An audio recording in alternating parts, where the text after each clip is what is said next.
Ya, untuk memenuhi pejalan kaki, pemerintah kota Surabaya terus membangun dan menata jalur pedestrian di sejumlah kawasan.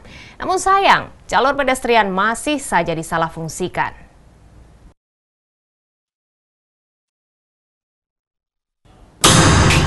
Gimana sih maksud?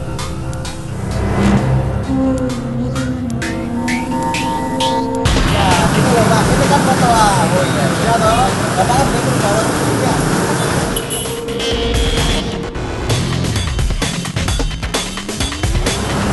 Nggak boleh lewat gini kok, ini kan trotoar. Ya, itu kebiasaan ya. Ya.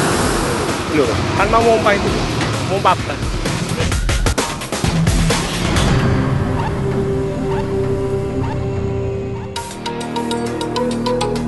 Tak cuma sekali atau dua kali, Dinas Perhubungan dibantu polisi menertibkan jalur pedestrian. Namun sejumlah warga tetap saja membandel. Padahal pedestrian atau trotoar yang dibangun Pemkot Surabaya adalah hak pejalan kaki. Pemerintah Kota Surabaya telah membangun kurang lebih 47 titik jalur pedestrian. Bahkan pemerintah kota juga menganggarkan dana lebih untuk menambah titik-titik jalur pejalan kaki di sejumlah wilayah. Seperti yang saya lakukan, menikmati berjalan di salah satu jalur tersebut yang berada di jantung kota.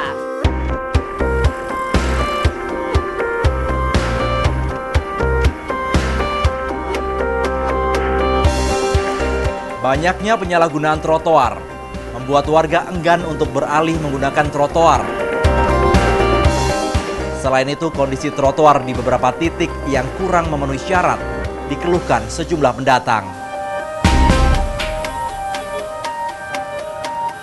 Enggak sih, soalnya terlalu sempit ya, takut ke geser mobil-mobilnya. Jadi agak agak kurang nyaman aja. Ya, anak Jogja sih. Iya. Karena ya jalannya lebih luas, nggak ada pembatasannya, nggak ke mobil-mobil motornya, nggak terlalu kena yang buat pejalan kaki. Kurangnya seperti tempat perlindungan seperti itu. Nah, contoh kayak ini udah bagus, udah ada pohon-pohon gitu kan. Kalau untuk kedepannya mungkin ini bisa membantu untuk pejalan kaki, karena kalau kita melihat keadaan sekarang kan, itu sangat panas. The biggest difference between sidewalks in Surabaya and in the US is probably the material. So here the sidewalks are made from tile, just like the floor of a house. But in the US, the sidewalks are just made from concrete. So like when it rains, it's quite slippery, especially right here, like on this block from Jalan Pemuda to Siloam. It can be dangerous. I still feel comfortable, but it's maybe less safe than concrete. Like the size is great, especially in this part of town. And it's nice to have trees in the sidewalk. Makes a nice atmosphere.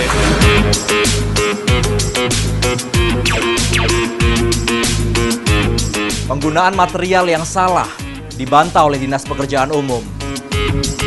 Dinas berkelit tak ada aturan yang baku dalam menentukan material yang dipakai untuk trotoar. Ini memang perkembangan trotoar di kota Surabaya itu di awal memang ada paving. Kemudian kita pernah bangun Coral Tech yang seperti di Basuki Rahmat yang pertama, kemudian di depan Gerahadi.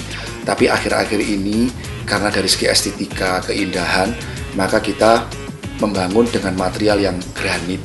Sebenarnya tidak ada aturan yang pasti menggunakan material mana, tetapi kita memilih yang lebih excellent, lebih bagus. Kita menggunakan granit, kemudian kita lengkapi juga dengan untuk difabel, untuk orang yang berkebutuhan khusus itu dengan alur-alur untuk orang yang penyandang catat mata. Sejumlah kriteria menjadikan trotoar ramah bagi pejalan kaki. Kalau bicara ketinggiannya, secara umum diharapkan dia tidak kurang dari 20 sampai 25 cm idealnya dari permukaan jalan. supaya ada perbedaan tinggi yang menjadi pembatas antara jalur kendaraan dengan jalur pejalan kaki. Kemudian kalau bicara lebar, kalau bicara ideal minimum itu idealnya 2 meter. Walaupun pada kasus tertentu misalkan jalannya tidak memungkinkan atau jembatan atau terowongan, kita dimungkinkan membuat hanya 1,5 meter misalkan, hanya untuk evakuasi jika ada accident. Tetapi kalau semakin besar teoritis ya harusnya akan lebih baik untuk pengguna jalan, misalkan 3 meter atau lebih. Dengan adanya perbedaan tinggi itu juga jadi penegas antara jalur kendaraan bermotor dengan jalur pejalan kaki. Selain itu juga untuk mengantisipasi kalau terjadi luapan air pada waktu hujan.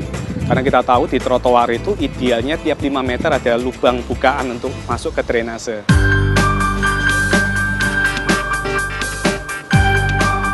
Tak cuma itu, material yang digunakan juga punya kriteria dalam hal bahan yang dipilih, serta spesifikasi ukuran.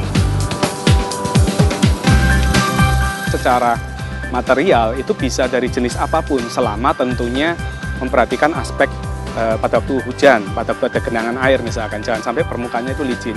Kedua, tapi juga tidak boleh terlalu kasar, karena kita mungkin perhatikan di beberapa taman di kota Surabaya, ada beberapa area pejalan kaki yang sengaja dibuat kasar, tapi tujuannya itu beda, itu kan untuk refleksi. Jadi kita sengaja melepas alas kaki, batu-batu dan lain sebagainya itu untuk refleksi. Tapi kalau trotoar sih idealnya tidak boleh sekasar itu juga. Ada baiknya, Pemkot juga menambah sejumlah fasilitas agar warga ramah dengan trotoar. Bangkunya pun tidak bisa sekedar bangku, kita perlu merancang bangku yang nyaman diduduki, misalkan bergelombang begitu sehingga pas satu orang duduk. Tapi kalau kita berbaring jadi nggak nyaman, karena bentuknya dia kan bergelombang. Jadi kalaupun kita harus tidur, pasti nggak nyaman buat kita. Dan meletakkan bangku, tempat sampah, lampu penerangan dan lain sebagainya juga harus diatur. Jadi nggak bisa sekedar ditempatkan begitu saja. Misalkan dekat dengan tempat kita menghentikan kendaraan umum misalkan, atau dekat dengan akses penyeberangan misalkan. Dan juga berbagai fasilitas yang lain. Jadi mereka itu jadi satu kesatuan, tidak bisa sepotong-sepotong begitu. Jadi bukan sekedar aksesoris yang kita tambahkan, orang jadi tertarik lewat, bukan. Tapi kita harus amati daerah situ membutuhkan apa. Dibutuhkan kesadaran dari warga Surabaya agar mau menggunakan trotoar. Mungkin mereka masih merasa menggunakan mobil pribadi atau motor pribadi masih lebih nyaman. Tetapi ini kan untuk saat ini mungkin, tapi ke depan dengan perkembangan itu, dengan adanya moda-moda transportasi massal AMC itu, nanti diharapkan warga atau masyarakat beralih ke situ. Pemkot Surabaya melalui Dinas PU Bina Marga menargetkan penambahan jalur pejalan kaki di 15 lokasi. Penambahan ini tentunya tak akan dirasakan manfaatnya jika tidak ada kesadaran bersama dari warga kota untuk menjaga fasilitas yang ada. Nita Liana, Sandi Priawan melaporkan untuk NET.